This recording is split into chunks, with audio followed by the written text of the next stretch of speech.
grande tarefa é pegar o povo negro, o saber negro, o povo índio, a sabedoria da floresta, os europeus com o que tem de melhor. E com essa gente, criar um gênero humano novo, criar uma nova humanidade, criar uma nova civilização. Isso é que o menino tem que saber. Tem que saber, nós estamos criando o povo mais importante da Terra, nós somos a nova Roma. Um dos intelectuais mais importantes no Brasil que conseguiu conjugar essas duas coisas, ideia e ação. Darcy, como intelectual, ele foi o maior tocador de obra da história do Brasil. Ele era uma pessoa que apostava na mudança, apostava na transformação, portanto, mais do que a mudança, e era uma pessoa ousada. E que pena que todo mundo não tenha conhecido Darcy ao vivo, aquele dínamo cultural. Um brasileiro para todo mundo falar assim, gente, que falta faz? De um otimismo feroz com relação ao Brasil, às gentes, né?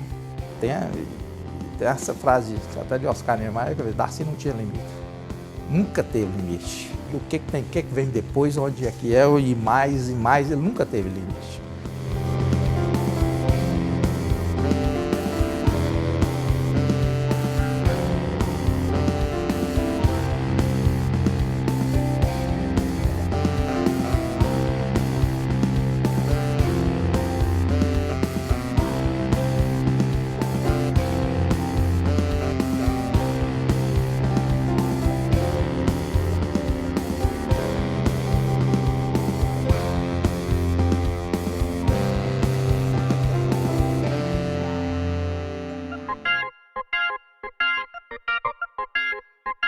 Darcy nasceu em 1922, eu acho que já tem aí um símbolo interessante, porque ele nasce no ano da Semana de Arte Moderna.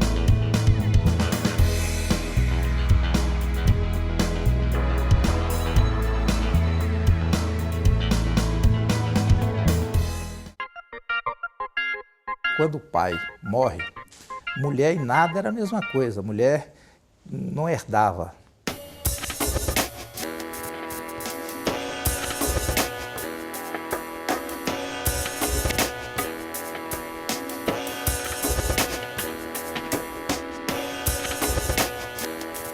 Darcy, inclusive, define a família Silveira como pio, bestas e pobres.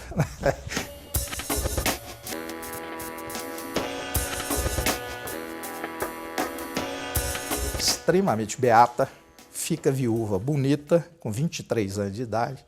Ela fica viúva e vai estudar para ser professora e forma como professora e se aposenta como professora. Cansou de repetir isso, que ele não foi doutrinado, domesticado, que ele falava, e nem domesticou ninguém, porque não teve filho nem pai para reprimir. Tem a questão da justiça, de um lado católico, que é forte também. Com uns 12 anos de idade, ele entra para dentro dessa biblioteca e fica fascinado por isso.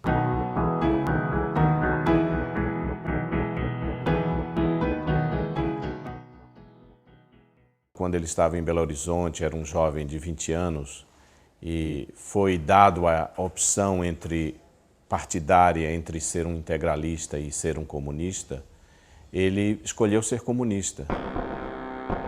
E a visão de comunista para o Darcy, naquele momento, era de que o comunismo se incomodava, se preocupava com todos os problemas da humanidade. Então ele achava o integralismo uma ideologia paroquial, tacanha, de um nacionalismo tacanho, enquanto que o comunismo se abria para o mundo.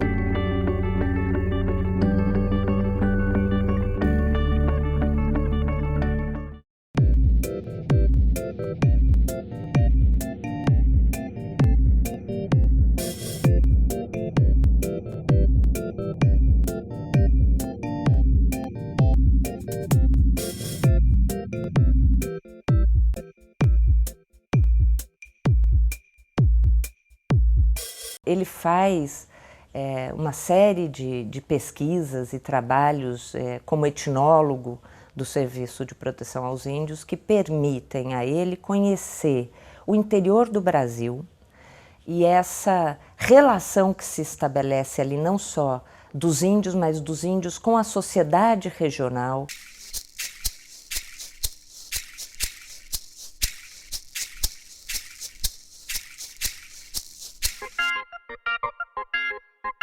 O marxismo de Marx deu para ele uma compreensão de mundo. E eu diria que os índios deram para ele uma filosofia de vida. E ele também tem a sorte de, novo, com 20 e poucos anos, ter convivido ainda com as tribos indígenas, porque se você pensar, até a formação intelectual comunista, quer dizer, a coisa mais próxima do comunismo que tem são as aldeias indígenas, quer dizer, de comunal, de igualdade de oportunidades, de harmonia, de educação coletiva. Quer dizer, a referência também de formação para ele como educador, dele ter convivido e participado durante 10 anos de comunidades indígenas e vivendo ainda na pureza, né, muito preservada as condições originais ainda dela, virou uma referência para a vida inteira dele.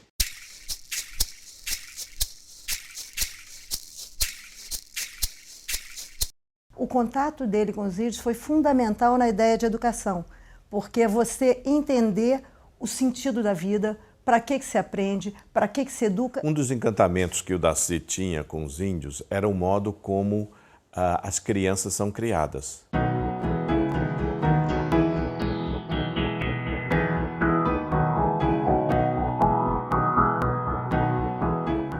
Então ele, por exemplo, gostava de citar o fato de ver um menininho numa casa de palha carregando um facho de fogo com todo o perigo de queimar a casa inteira e os pais não fazerem nada, porque a chance é 1 em 1000 da criança queimar. E, de fato, de vez em quando as crianças queimam suas casas.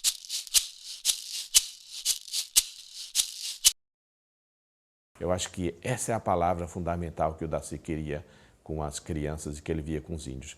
Das crianças se tornarem autônomas o mais cedo possível, mais cedo capazes de resolver problemas, de decidir sobre suas vidas. Era um museu contra o preconceito, era um museu que tentava mostrar que os povos indígenas eram parte da nação brasileira e eram povos bonitos, alegres, que não tinha nada a ver com a concepção que se tinha na época, muito comum, de que eram preguiçosos, selvagens, indolentes, ferozes, bizarros ou qualquer coisa assim.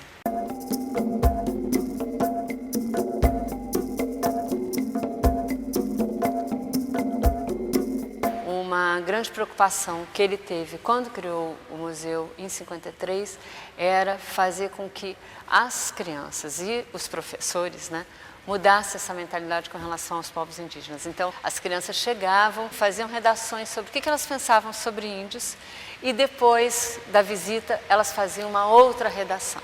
Logo depois, alguns meses depois, ele cria o primeiro programa de pós-graduação em antropologia, que foi importantíssimo para a criação de uma série de antropólogos dedicados à questão indígena brasileira e que depois também trabalharam com outras questões de lavradores, de camponeses, de pequenas cidades, etc. Em outras palavras, Daci estava se ampliando, se abrindo do índio para a cultura brasileira e começou estudando pequenas cidades, vilarejos.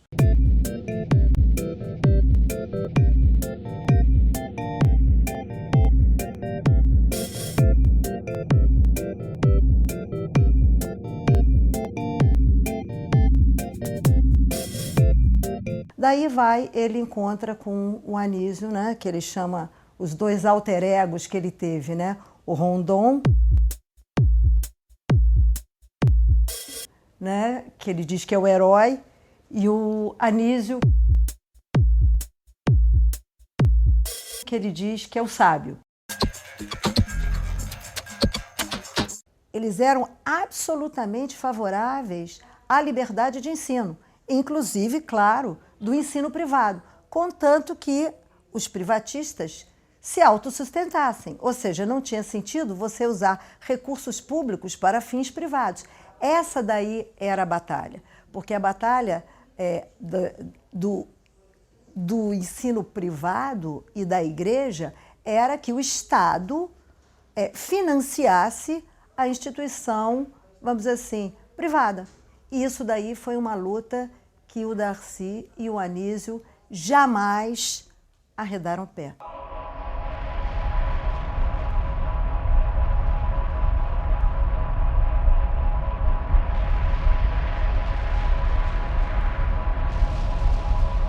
É exatamente essa ideia de obrigação do Estado com a educação pública é que leva a um projeto como o projeto dos CIEPs.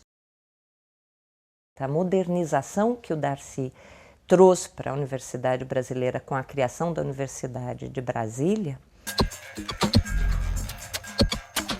o principal legado do Darcy com a Universidade de Brasília foi isso, foi impor uma reflexão naquele momento para o que é a universidade no Brasil.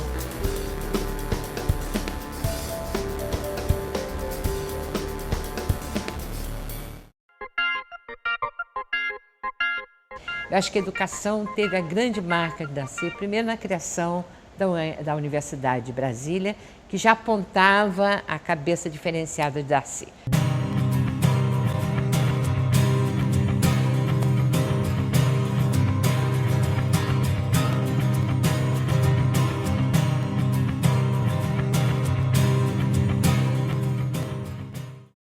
Eu tinha um amigo que foi um grande cenógrafo, Ripper, e que foi aluno de arquitetura, em que ele teve experiências de música, de teatro, de cinema, já na década de 60, lá antes da ditadura, com o Darcy Ribeiro.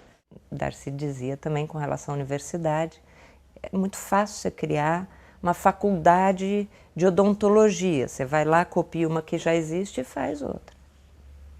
Não é disso que se trata. A universidade é um centro de produção de saber. Criar uma universidade que tenha o domínio do saber e que seja produtora de saber e de pesquisa, isso não é fácil.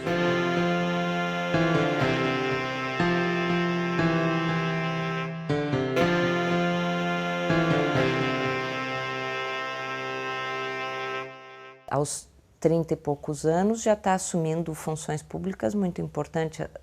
Aos 40, ele é ministro da Educação.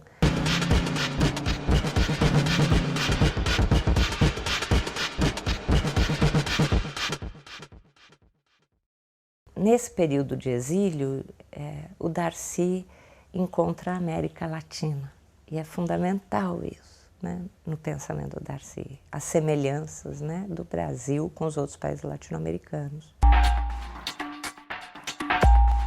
O afastamento do Brasil permite que ele veja o Brasil de fora e que ele possa, então, formar um corpo teórico do que ele chamou de estudos de antropologia da civilização, que é, digamos, aquele corpo teórico que permite ao Darcy colocar o Brasil dentro do conjunto de nações e de países num processo civilizatório e enxergar essa questão do atraso, né, do Brasil e as causas desse atraso.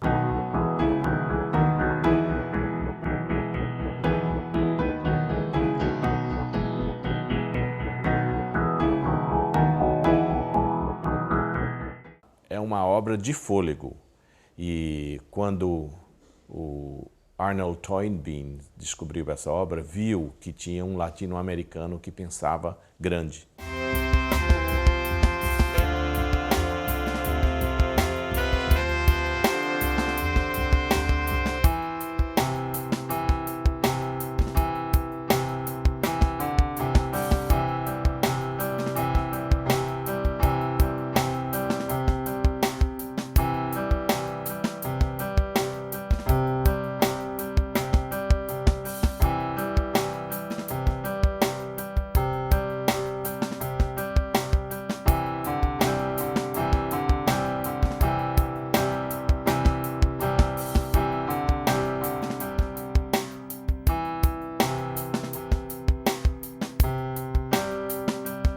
ele vai ser vice-governador e secretário de Ciência e Cultura, e ele cria o Programa Especial de Educação num governo de Leonel Brizola, em que a prioridade do governo era a educação.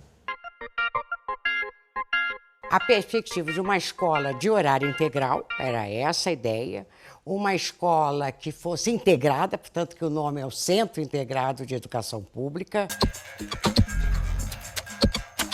Darcy entendia que o Estado tem uma prevalência sobre o indivíduo, embora, aí é importante, ele não tenha esquecido do indivíduo na sua integralidade, o homem na sua humanidade, no seu lado cognitivo, no seu lado emocional, no seu lado sentimental, nos seus sentimentos, na ética, numa visão ética do comportamento moral, enfim. E o CIEP foi construído por Niemeyer justamente atendendo a essa concepção de Darcy.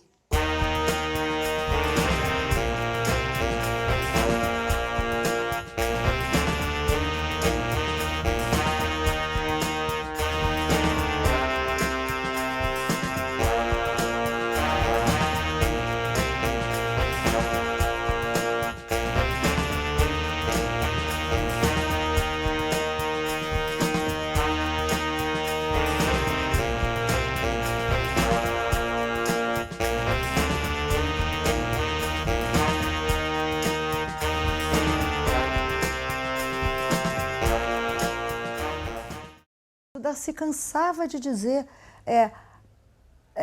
a escola ela tem que fazer hoje o que deixou de ser feito no passado. Nunca se ofereceu educação popular. Então, hoje nós temos uma defasagem muito grande. Quando você vai levar a criança para a escola, é uma criança cujos pais não foram escolarizados. Os avós, com certeza, não foram escolarizados. Então, as funções da escola ficam muito maiores. E por isso, entre outras coisas, você não pode ter um turno de 3 horas.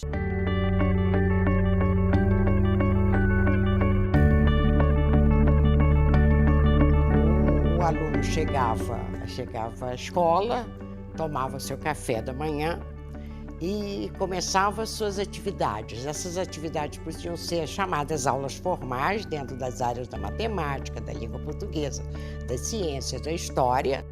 Ele tinha também um espaço que ele estudava, que era o estudo dirigido, na medida que a maioria dessas crianças que tinham acesso a essa escola eram crianças que vinham das camadas mais pobres da população e que não tinham em suas casas os espaços que classe média alta tem para estudar. Nessa sala de estudo dirigido havia uma professora, um professor, que estava ali justamente como a mãe ou como um explicador estaria numa casa de classe média explicando, vendo as dificuldades, etc.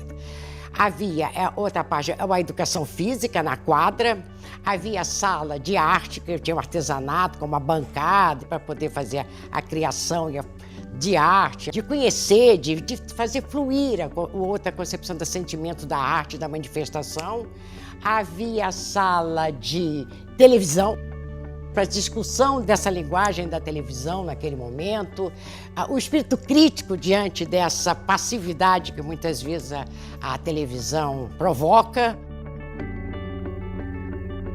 Ele estudava, ele criava, ele produzia arte, ele via arte, enfim, essa coisa integrada durante o dia. Almoçava, depois ele tinha outras atividades, depois ele tinha o lanche, depois ele saía já com um jantar.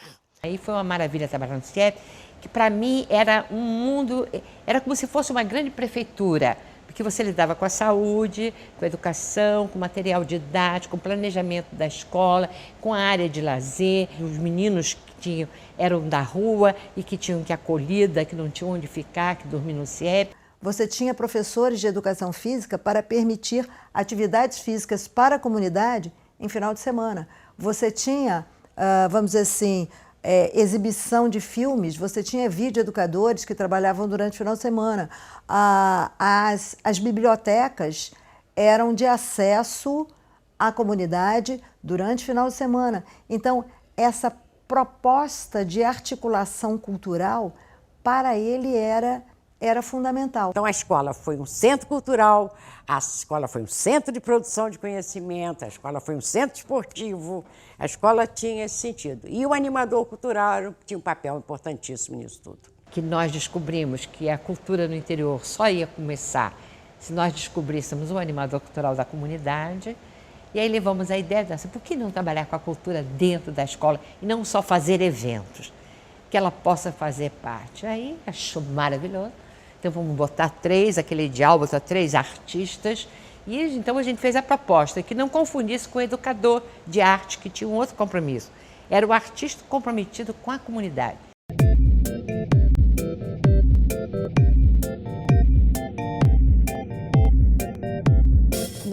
Não se prepara para a vida na escola. A escola é a vida. Isso é uma coisa muito importante que a gente percebe vem desde Anísio Teixeira, né? Nesse momento despontaram assim, milhares de experiências, Desarme-se, Varal da Poesia, TV comunitários, rádios comunitárias, as figuras da minha comunidade, os poetas, as mulheres. Você passava pelos CIEPs, havia atividade todos os dias. Era mulheres fazendo ginástica, era feira, era encontros, era encontro de população, de vários grupos da população apresentando teatro, música. O Darcy tinha uma preocupação muito grande com formar adequadamente os professores, né? Essa é uma função muito importante na sociedade, a do professor. Então, a ideia dele era que esses professores fossem jovens. Para cada 10 professores havia um professor que era um professor com maior experiência, que era o professor orientador, que estaria ali orientando o professor na sua prática docente. Ele achava que o professor deve recorrer a todos os instrumentos disponíveis para a função de ensinar. Então, televisão, internet, ele não tinha nenhum preconceito quanto a isso.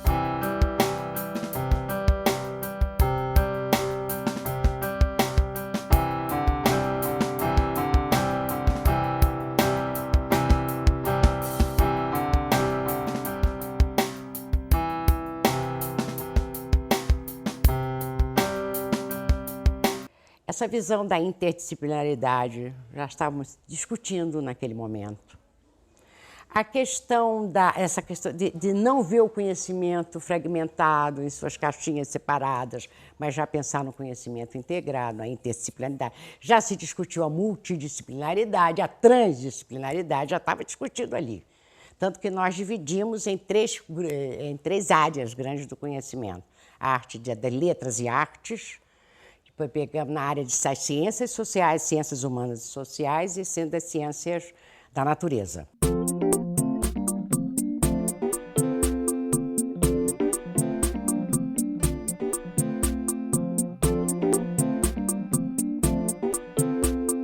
E o Darcy era favorável em que os segmentos etários ficassem separados. Ou seja, aquele segmento que normalmente tinha uma única professora, que naquela época era até a 4ª ou 5ª série, seria numa escola.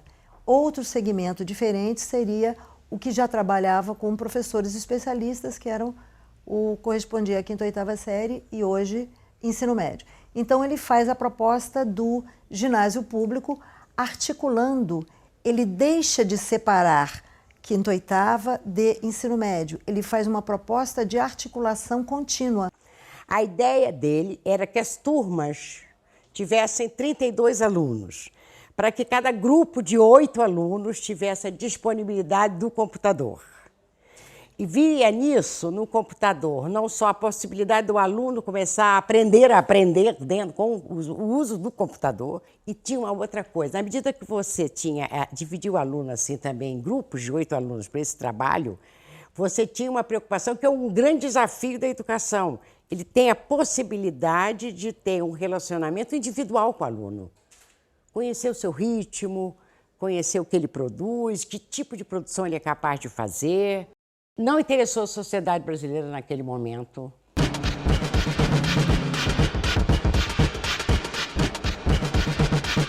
Não interessou. As elites, ou a classe, ou as elites dominantes, o que nome se queira dar, ela não viu nessa escola uma ameaça.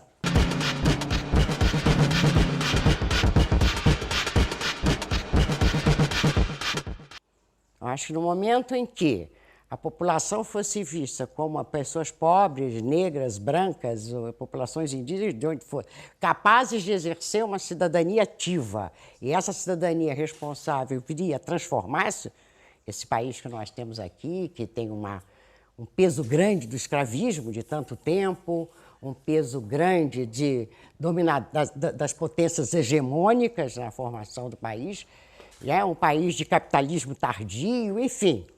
Essa não interessou. Agora, bem atual, vem novamente a ideia da escola de horário integral. Então, eu acredito que talvez tenhamos sido tão pioneiros que fomos movidos por Darcy, nós fomos além do nosso tempo, né? Eu acho que talvez o tempo seja agora, não sei.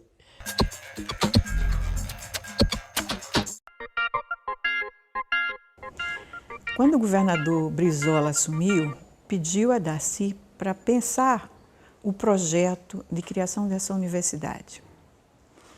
Darcy pensou a universidade não como uma universidade regional, mas como uma universidade nova de que o Rio de Janeiro precisava e o Brasil também.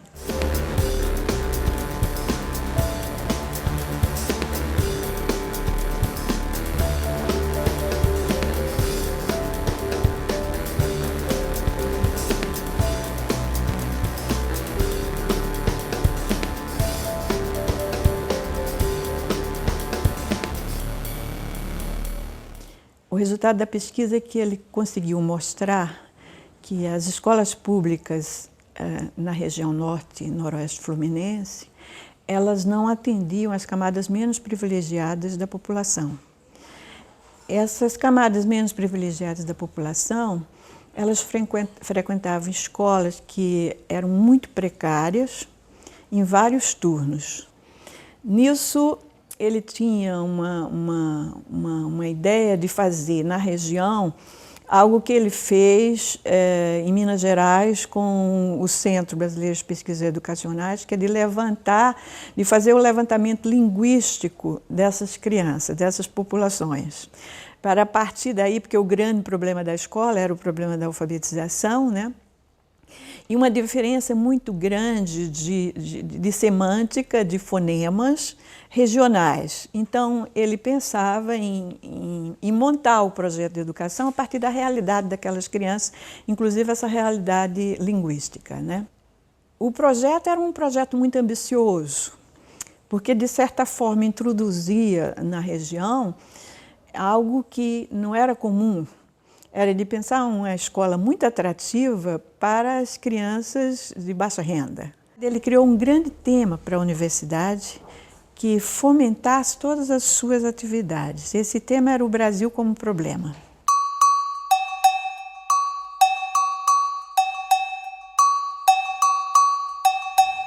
A LDB que foi aprovada, ela tem algumas ideias originais do Darcy, mas tem uma série de negociações. Tanto que o Cury fala da polifonia de vozes que aparecem na LDB. Então, tem Darcy e também tem muitas outras vozes que aparecem, né?